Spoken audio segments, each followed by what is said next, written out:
Speaking of martyrs and people who have been really unfairly put upon, let me ask you about Meghan Markle. One of the great martyrs of our time. Poor thing. Her castle was so small. She is apparently getting back into the podcast lane thanks to this far left pro-women Lemonada company. Richard Eden over in the Daily Mail, your old hot, has a piece today saying they're struggling to get this thing out of the starting blocks. No podcasts are even expected anytime this year and not until 2025. And the podcast, by the way, is going to celebrate the joys of cooking, or at least something she's doing. Her Netflix show, I guess, is going to celebrate the joys of cooking, gardening, entertaining, and friendship, Piers. She's going to be teaching us how to be a good friend. I can't wait to find out from Meghan Markle what that's like. Well, as one of the many friends that she cut off spectacularly the moment she got a bit of royal action, along with her entire family, of course, on both sides, apart from her mother. I don't think Meghan Markle's in any position to be lecturing anybody about friendship. It always made me laugh that the Archewell website, their charitable foundation, says it's dedicated to compassion.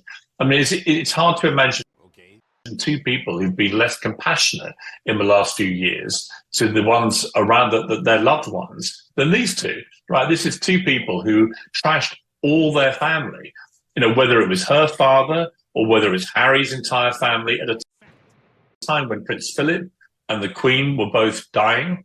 There they were on national television, from Oprah Winfrey to Netflix to whoever, as the Spotify guy put it, whatever grift they could get paid for, up they were trashing their families. So the idea now that they're reduced, or that certainly Meghan Markle is now reduced from somebody who, remember Meghan, she had a fairy tale royal wedding that was seen around the world. The carriages drawn down to Windsor Castle and so on. It was an amazing event. Everyone in this country, I'm in the UK at the moment, everyone loved that marriage when it happened. There was universal support for it.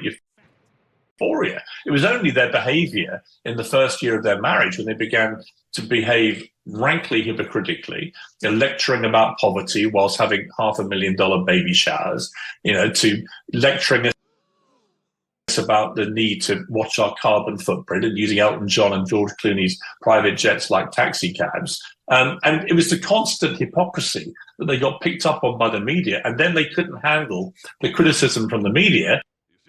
And then it all turned hostile. Then they started suing everybody. And the whole thing got so toxic, eventually they just say, we've had enough of this. We're not going to do any more dreary duties on a wet Wednesday, which is what you have to do to earn your royal titles in the estimation of the public. And they decamped off to Montecito, bought themselves a massive mansion. And they were supposed to be doing it, Megyn, if you remember, this was going to be their liberation, their freedom, and it was supposed to make them happy. I've never seen two more miserable people who never stop whining and suing absolutely everybody in the pretense that this is because they found their liberation and freedom. If you're so damn happy and free and liberated, well, shut up, stop whining and complaining about everything. Stop it. But they're obviously not happy.